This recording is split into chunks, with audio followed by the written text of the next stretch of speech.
कैसा हो अगर आपको एक ऐसी जेल में डाल दिया जाए जहां कुछ बेहद खतरनाक क्रीचर्स आपको जिंदा खाने को तैयार हो, मगर किसी तरह अगर आप खुद को उन क्रीचर्स से बचा लेते हैं तो आपको इस खतरनाक जेल से आजाद कर दिया जाएगा। कुछ ऐसी ही है हमारी आज की कहानी। 1000 साल पहले लोगों के एक ग्रुप ने धरती छोड़ दी और लीग ऑफ फ्री वर्ल्ड्स को ऑर्गेनाइज किया। उन प्लैनेट्स में से एक जिसे इंसानों ने अपने कब्जे में लिया वो थी XT89, जो अभेद्य दलदल से ढकी हुई थी। इसने इंसानों को एक शहर बनाने से नहीं रोका जहां एक टोटल कंट्रोल सिस्टम अपनी पॉपुलेशन को बाहरी दुनिया से आइसोलेट रखता था, कॉन्टैक्ट्स की सर्विलांस करता था और बेहद स्ट्रिक्ट रिक्वायरमेंट्स रखता था। सिस्टम यहाँ तक कि किसी की पत्नी और नौकरी भी चुनता था। क्रिस्टी, उन्होंने उसे जो नौकरी दी थी उससे नफरत करती थी और अपने असाइन किए हुए पति से तो और भी ज्यादा। इसलिए उसने उन्हें अबैंडन कर दिया और तुरंत ही अरेस्ट हो गई। क्रिस्टी और 8 दूसरे कैदियों को एक स्पेशल प्रिजन फैसिलिटी में ले जाया जाता है जहाँ उन्हें कुछ मिनटों के लिए दीवार के खिलाफ खड़ा होना पड़ता है ताकि उन्हें स्कैन किया जा सके। सभी पर्सनल डेटा सिस्टम के द्वारा कलेक्ट किया जाता है और सेंट्रल कंप्यूटर्स को भेजा जाता है जिसे प्रेसिडेंट देखते हैं। फिर वो अपने एडवाइजर्स को बताते हैं कि किसे अरेस्ट किया जाना चाहिए और किस वजह से। जबकि वो सभी को स्कैन करना फिनिश करते हैं, गार्ड्स एक 10वें कैदी को लाते हैं जिसके सिर पर एक बैग है। कैप्टन समझाता है कि वो सभी को शूट करना पसंद करेगा मगर कानून उसे इजाजत नहीं देता, इसलिए इसकी बजाय कैदियों को स्वैम्प लैंड्स पर रिलीज किया जाएगा। अगर वो 300 किलोमीटर पूर्व की तरफ क्रॉस करने के लिए काफी देर तक सर्वाइव करते हैं तो उन्हें आइलैंड्स ऑफ हैप्पीनेस मिल सकते हैं जो उन्हें रिडेम्पशन देते हैं। मगर क्रिस्टी ने कभी किसी के बारे में नहीं सुना जो असल में उन आइलैंड्स तक पहुंचा हो, क्योंकि स्वैम्प लैंड्स खतरों से भरे हुए हैं। अब कैदियों को बाहर ले जाया जाता है और बैग वाले लड़के को आगे बढ़ते रहने को कहा जाता है, मगर वो शक्की है और एक पत्थर को किक करता है जिससे पता चलता है कि इलेक्ट्रिफाइड फेंस अभी भी ऊपर है। वो आदमी सोचता है कि वो उसे मारने की कोशिश कर रहे थे और इसे एक्सीडेंट जैसा दिखाना चाहते थे। फिर कैप्टन एग्जाइल की सजा अनाउंस करता है और आखिरकार बैग हटाता है ताकि एरविन दोबारा देख सके। जाने से पहले गार्ड सप्लाई के साथ एक बॉक्स ड्रॉप कर देते हैं और कैप्टन उन्हें 1 घंटे में चले जाने को कहता है। अगर कोई भी फैसिलिटी के पास रहता है तो उसे शूट कर दिया जाएगा। कैप्टन गार्ड्स के साथ जाने से पहले फेंस को दोबारा एक्टिवेट करता है। मारिया तुरंत ही फ्रीक आउट हो जाती है और फेंस में दौड़ने की कोशिश करती है, मगर क्रिस्टी उसे रोक लेती है। एरविन कहता है कि उन्हें अपना परिचय देना चाहिए और उन्हें पता चलता है कि यूज्ड पहले भी टाइम सर्व कर चुका है और स्वैम्प्स को बेहद अच्छी तरह जानता है। बातचीत अब इंटरप्ट होती है जब एक डरावना क्रीचर जमीन से बाहर निकलता है, अपने ब्रांच जैसे शरीर को 1 सेकंड के लिए हिलाकर इससे पहले कि दोबारा छुप जाए। एरविन समझाता है कि इसे सॉवर्ड कहा जाता है और यह वाइब्रेशन को सेंस कर सकता है जो इसके अटैक्स को गाइड करते हैं। इसके बाद एरविन बॉक्स खोलता है और कैदी एक दूसरे को धक्का देना शुरू कर देते हैं ताकि पहले सप्लाई तक पहुंच सके। एरविन केवल एक चाकू पकड़ता है और क्रिस्टी को जो उसने लिया है उसे ड्रॉप करने को कहता है क्योंकि उसे इसकी जरूरत नहीं होगी। अचानक से यूज्ड बॉक्स बंद कर देता है और कहता है कि यहाँ कोई भी स्वैम्प्स को सरवाइव नहीं कर सकता, इसलिए उन्हें उसका पीछा करना चाहिए। मगर एरविन और क्रिस्टी ग्रुप के साथ जाने से मना कर देते हैं क्योंकि वो आइलैंड्स ढूंढना चाहते हैं जिन पर यूज्ड यकीन नहीं करता। जाने से पहले एरविन अपने और क्रिस्टी के सप्लाई के शेयर की मांग करता है, मगर यूज्ड मना कर देता है। तब एरविन खेम को पकड़ लेता है और मारने की धमकी देता है जिससे सभी को गार्ड्स के द्वारा शूट किया जाएगा क्योंकि एक दूसरे पर अटैक करना रूल्स के खिलाफ है। यूज्ड के पास कोई चॉइस नहीं होती और उन्हें उनका खाना और टूल्स दे देता है, मगर यूज्ड उसे बॉक्स ही मांगकर सरप्राइज करता है। वो अपने सारे खाने से भी पे करने को तैयार हो जाता है। यूज्ड एक्सेप्ट कर लेता है और उसका ग्रुप अपनी सप्लाई को प्रोवाइडेड बैग्स में डालकर निकल जाता है। क्रिस्टी चाहती है कि मारिया उनके साथ आए, मगर एरविन मना कर देता है, समझाते हुए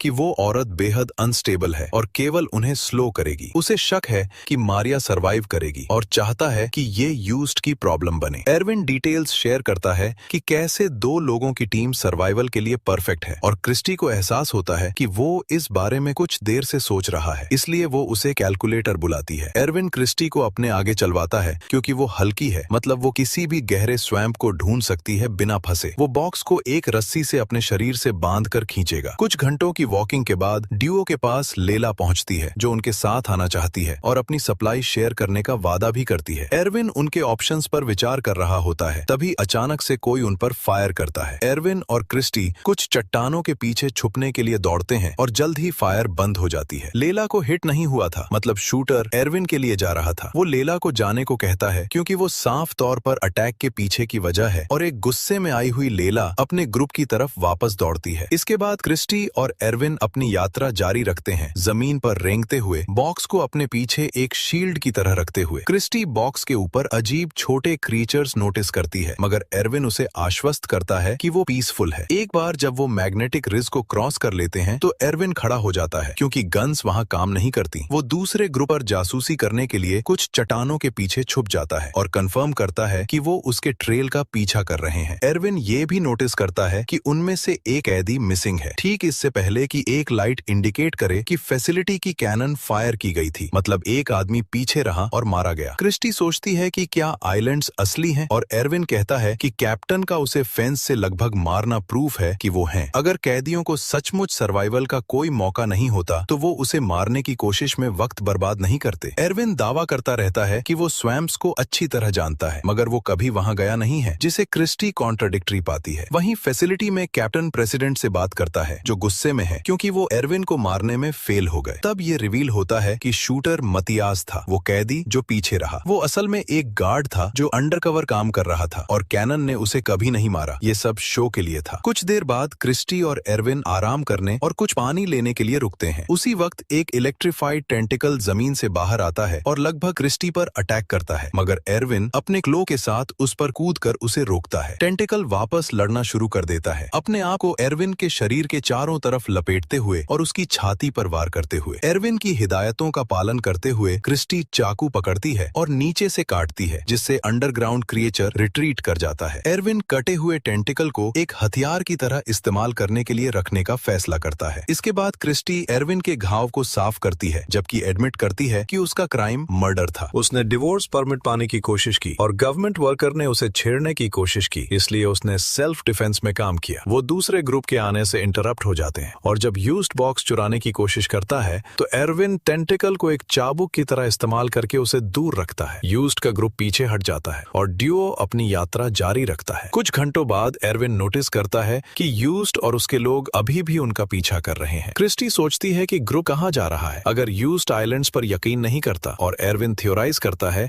कि वो रॉटन शोल की तरफ जा रहे हैं, एक पुरानी जेल जहां सोशल आउटकास्ट्स रहते हैं। अचानक से एरविन एक 100 वॉट को जमीन से उभरते हुए नोटिस करता है और क्रिस्टी को बिना हिले या आवाज किए लेट जाने को कहता है। दूसरा ग्रुप आगे बढ़ता रहता है, जिससे 100 वॉट उनकी वाइब्रेशन को सेंस करता है और अपनी ब्रांचेस को ऊपर भेजना शुरू करता है। यूज्ड आखिरकार सभी को फ्रीज होने को कहता है, मगर बहुत देर हो चुकी होती है। बड़ा 100 वॉट बाहर निकलता है और अटैक करने के लिए अपने शरीर को घुमाता है। ज्यादातर कैदी इसे डॉज कर लेते हैं, मगर मारिया और जोब ब्रांचेस से पकड़े जाते हैं। किस्मत से जोब के पास एक चाकू है और वो तुरंत ब्रांच को काटकर खुद को फ्री कर लेते हैं, मगर क्रीचर रीजनरेट कर लेता है और उनके सामने एक मॉन्स्ट्रस स्ट्रक्चर बनाता है। यूज्ड सभी को स्टिल रहने की याद दिलाता है, मगर खेम डरा हुआ है और भाग जाता है। एक ब्रांच उसे एड़ी से पकड़ता है और उसे वहीं रखता है ताकि मेन बॉडी उस पर उतर सके। खेम को पकड़ते हुए और उसे अपने साथ ले जाते हुए जैसे ही वो अपने अंडरग्राउंड लेयर में वापस जाता है, जबकि दूसरी ब्रांचेस भी गायब हो जाती हैं, क्रिस्टी एरविन को दूसरों को क्रीचर के बारे में वार्निंग ना देने के लिए बुलाती है। एरविन उसे याद दिलाता है कि उन्हें सरवाइव करने की जरूरत है और उसे आगे बढ़ने के लिए फोर्स करता है। फैसिलिटी में प्रेसिडेंट ऑफिसर्स को बताते हैं कि वो चाहते हैं कि वो एरविन को पकड़ें और उसे लेकर आएं, उसे एडवाइजर के तौर पर रेफर करते हुए। अगर वो फेल हो जाते हैं तो प्रेसिडेंट ऑफिसर्स को भी कैदी बना देंगे। कुछ देर बाद जबकि ड्यूओ आराम कर रहा होता है, क्रिस्टी एक अजीब आवाज सुनती है और मुड़ती है एक डरावना व्यू पाने के लिए। वहाँ छोटे क्रीचर्स का एक बड़ा स्वार्म बेहद तेजी से उनकी तरफ बढ़ रहा है। वो तुरंत भागने की कोशिश करती है, मगर एरविन उसे रोकता है और वापस खींचता है। जब एक क्रीचर उन पर लगभग अटैक करता है तो एरविन उसे चाबुक से डिस्ट्रॉय कर देता है। फिर वो क्रिस्टी को अपने साथ बॉक्स में ले आता है। क्रीचर्स जल्द ही उनकी जगह पर पहुंच जाते हैं और पूरे बॉक्स पर स्टॉम्प करते हैं, जिससे वो पागलों की तरह हिलता है, मगर वो इतना मजबूत है कि टूटता नहीं और उन दोनों को सेफ रखता है जब तक मॉन्स्टर्स चले नहीं जाते। एक बार जब उन्हें पक्का हो जाता है कि ये खत्म हो गया तो ड्यूओ बाहर आता है और बॉक्स के बिना ट्रैवल करता रहता है। जल्द ही वो असली स्वैम्प्स तक पहुंच जाते हैं, इसलिए वो अपने पोल्स का इस्तेमाल करके दूसरा कदम लेने से पहले जमीन को चेक करते हैं। इस तरीके से वो डूबने से बच सकते हैं। वहीं यूज्ड का ग्रुप भी एरिया तक पहुंचता है और मारिया को प्रॉपर पेस पर एडवांस करने में दिक्कत हो रही होती है। यूज्ड अनाउंस करता है कि वो ब्रेक ले रहे हैं और लेला विरोध करती है। जैसे ही वो बताती है कि वो एरविन का ट्रेल खो देंगे, मगर यूज्ड को परवाह नहीं है। गुस्से में लेला अपनी रस्सी का सिरा काट देती है और जाने की कोशिश करती है। जल्द ही यूज्ड उसका पीछा कर रहा होता है, मगर वो ध्यान नहीं दे रहा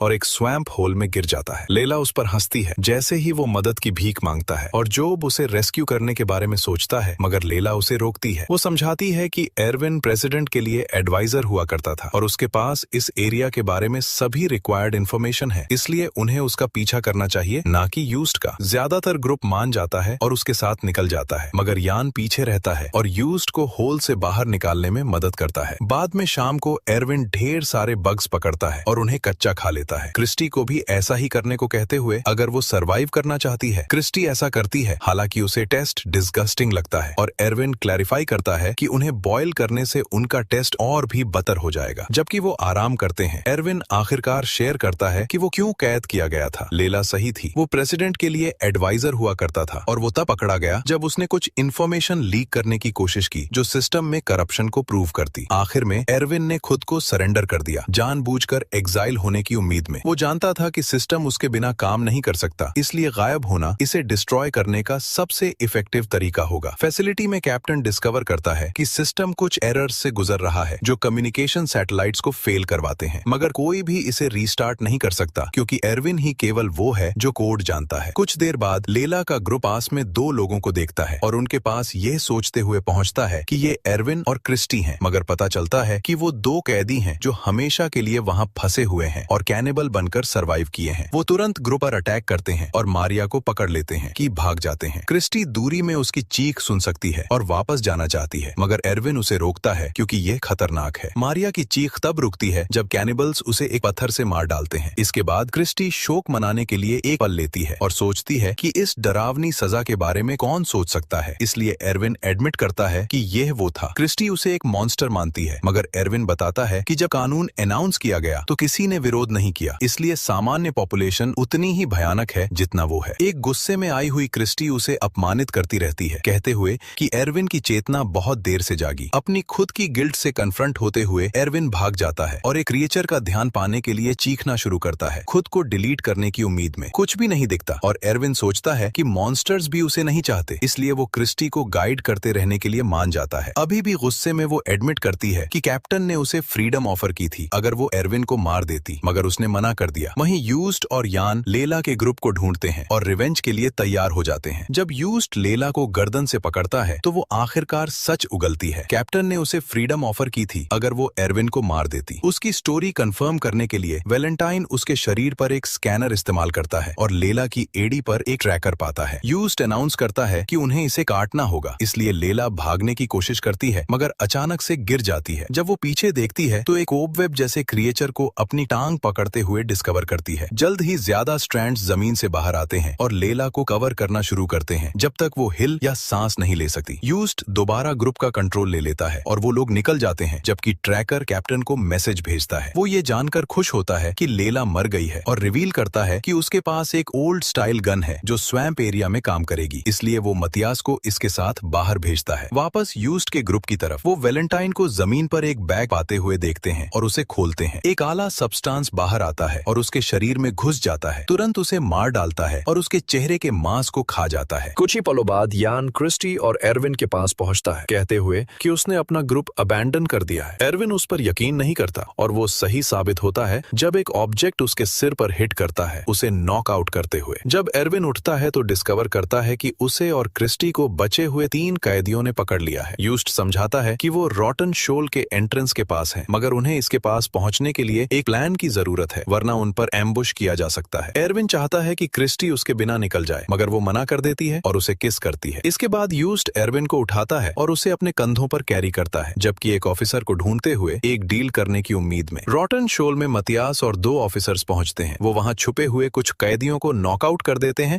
और एक दूसरे से पूछताछ करते हैं, जो कसम खाता है कि हाल ही में कोई नया नहीं दिखा। अचानक से अंधेरे में एक क्रॉसबो शूट किया जाता है, एक ऑफिसर को मार डालता है। मतियास और दूसरा गार्ड तुरंत वापस फायर करते हैं, ढेर सारे कैदियों को मारते हुए और आधे रूम को डिस्ट्रॉय करते हुए। बाहर जोब अकेला भटक रहा होता है और जल्द ही एक 100 वॉट की ब्रांचेस उसे घेरना शुरू कर देती हैं। जब ऑफिसर आवाज की जांच करने के लिए बाहर आता है तो 100 वॉट अटैक करता है और इसकी बजाय उसे पकड़ लेता है। संघर्ष में उसकी गन गलती से फायर हो जाती है और रैंडम बुलेट्स जोब के कंधे को हर्ट करती हैं। हथियार गिर जाता है जैसे ही क्रीचर शरीर के साथ गायब हो जाता है। वहीं यूज्ड और एरविन एक सीक्रेट टनल का इस्तेमाल करके रॉटन शोल में घुस जाते हैं। यूज्ड एरविन को छुपाता है और मतियास से मिलने के लिए दूसरे रूम में जाता है, एक डील की मांग करते हुए। मतियास मान जाता है और उसे अपनी गन गारंटी के तौर पर दे देता है। जब यूज्ड उसे एरविन दिखाने ले जाता है तो वो पहले से ही गायब है। मतियास एरविन की लोकेशन ढूंढने के लिए अपना स्कैनर इस्तेमाल करता है, मगर इसे अपने पास रखता है। यूज्ड सर्च शुरू करने के लिए आगे चलता है और मतियास उसे शूट करने के लिए तैयार हो जाता है, जिसे यूज्ड सुनता है और पहले शूट करने का कारण बनता है, मगर गन में कोई बुलेट्स नहीं है और मतियास तुरंत उसे 2 शॉट से नीचे ले आता है। अब मतियास एक पर्दे के पीछे चेक करता है, ये सोचते हुए कि वहीं एरविन छुपा है, मगर जिन लोगों को उसके स्कैनर ने डिटेक्ट किया वो यान और क्रिस्टी हैं। यान को मारने के बाद मतियास क्रिस्टी को पकड़ लेता है और उसे मारने की धमकी देता है अगर एरविन बाहर नहीं आता। उसी वक्त जोब भी बिल्डिंग में चुपके से घुस जाता है, दूसरे गार्ड की गन लेकर आते हुए। वो एरविन से मिलता है और वो एक प्लान बनाते हैं। वो छुपने से बाहर आते हैं और एरविन क्रिस्टी के बदले सरेंडर करने के लिए मान जाता है। मतियास उसे छोड़ देता है, मगर इससे पहले कि जो प्लान के मुताबिक एरविन को शूट कर सके, यूज्ड दोबारा दिखता है और पीछे से मतियास के सिर में चाकू घोंप देता है। जैसे ही वो मरता है, वो गलती से अपनी गन शूट कर देता है और क्रिस्टी को हिट करता है, मगर किस्मत से ये सिर्फ एक सेडेटिव है और असली बुलेट नहीं। इसके बाद एरविन यूज्ड को थैंक करता है, जो बेहद दर्द में है। वो मतियास की पॉइजन कैप्सूल मांगता है और एरविन उसे दे देता है ताकि उसकी पीसफुल मौत हो सके। कुछ देर बाद क्रिस्टी, एरविन और जोब किनारे तक पहुंचते हैं और समुद्र पर छोटे आइलैंड्स पाते हैं जिन पर कुछ भी नहीं है। जोब सोचता है कि ये खत्म हो गया, मगर एरविन नोटिस करता है कि आइलैंड्स मूव कर रहे हैं, मतलब वो असली आइलैंड्स नहीं है, वो बस स्वैम्प कारपेट के टुकड़े हैं और वो उनका वजन सपोर्ट करने में सक्षम है। तीनों लोग बोर्ड करने के लिए एक आइलैंड चुनते हैं और उसे किनारे से दूर धकेलने के लिए अपने पोल्स का इस्तेमाल करते हैं, उम्मीद करते हुए कि ये उन्हें उनकी फ्रीडम तक ले जाएगा। फैसिलिटी में प्रेसिडेंट कैप्टन को उसकी फेलियर के लिए डांट रहे होते हैं जब सिस्टम्स बंद होना शुरू हो जाते हैं। कैप्टन एरविन के पीछे एक और ऑफिसर भेजता है, उम्मीद करते हुए कि उन्हें अभी भी उसे पकड़ने का मौका मिल सकता है। वापस कैदियों की तरफ जोब डिस्कवर करता है कि उसका घाव खून बहना बंद नहीं करेगा और इस रेट पर वो जल्द ही मर जाएगा। इंतजार नहीं करना चाहते हुए वो समुद्र में कूद जाता है और दूसरों को गुड बाय कहता है, इससे पहले कि एक क्रीचर उसे खाए जाने के लिए पानी के नीचे खींच ले। कुछ घंटे गुजरते हैं और ड्यूओ को एक एयरक्राफ्ट में ऑफिसर मिलता है, मगर बहुत देर हो चुकी होती है। सिस्टम कोड के बिना दोबारा फेल हो जाता है और एयरक्राफ्ट समुद्र में क्रैश हो जाता है, तुरंत डूब जाता है। ड्यूओ को एहसास होता है कि एरविन का प्लान काम कर गया और गवर्नमेंट का सिस्टम नीचे जा रहा है, इसलिए वो सेलिब्रेट करते हैं। उनकी खुशी तब इंटरप्ट होती है जब वो अपने आगे एक वाटरफॉल नोटिस करते हैं। एरविन के साइंस नॉलेज का इस्तेमाल करते हुए वो और क्रिस्टी आइलैंड का इस्तेमाल करके एक कोकून बनाते हैं और अपनी सांस रोकते हैं जैसे ही पानी उन्हें नीचे फेंकता है। कुछ देर बाद लहरें ड्यूओ को एक अलग किनारे पर गिरा देती हैं जो खाली दिखता है। एरविन जानता है कि यहाँ आसपास कहीं एक छुपी हुई मिलिट्री फैसिलिटी है, मगर वो पासवर्ड का आखिरी डिजिट नहीं जानता क्योंकि प्रेसिडेंट ने इसे चुना था, क्योंकि उन्हें केवल 2 ट्राइज मिलेंगी। एरविन रेत पर पॉसिबिलिटीज कैलकुलेट करता है, मगर क्रिस्टी कहती है कि उसे आखिरी चीज के बारे में सोचना चाहिए जो प्रेसिडेंट ने कोड एंटर करने से पहले कही थी। इस एडवाइस को फॉलो करते हुए एरविन कंट्रोल पैनल के पास पहुंचता है और पहले जानबूझकर एक गलत कोड एंटर करता है, ये कंफर्म करने के लिए कि सिस्टम अच्छी तरह काम कर रहा है। फिर वो आखिरी नंबर का इस्तेमाल करते हुए एक कोड एंटर करता है जो प्रेसिडेंट ने उससे कहा था, जो सफलतापूर्वक पहाड़ पर एक एंट्रेंस दिखाता है। ड्यूओ अंदर जाता है और एक एयरक्राफ्ट पाता है जो प्लैनेट छोड़ने के लिए तैयार है, मगर एरविन कहता है कि इसमें केवल एक ही सीट है, इसलिए क्रिस्टी को उसके बिना निकल जाना चाहिए। क्रिस्टी उसे बताती है कि वो उसके साथ रहना पसंद करेगी क्योंकि वो उससे प्यार करती है और उसे किस करती है। कुछ ही मिनटों बाद कपल एयरक्राफ्ट में साथ निकल रहा है क्योंकि वो सीट शेयर कर रहे हैं। आखिरकार वो एक और प्लैनेट तक पहुंचते हैं और लीग ऑफ फ्री वर्ल्ड्स को XT-59 के सिस्टम में हुई बर्बादियों के बारे में उनकी वजह से पता चलता है। पीस कीपिंग फोर्सेस उस प्लैनेट के सिटीजन्स को फ्री करने के लिए भेजी जाती हैं और 10 सालों में एक नया सिस्टम ले लेता है, मगर ये और भी बदतर निकलता है। हमारी कहानी यहीं खत्म होती है। जाते जाते हमारे चैनल को सब्सक्राइब करना बिल्कुल भी ना भूलें। अगली बार मिलते हैं।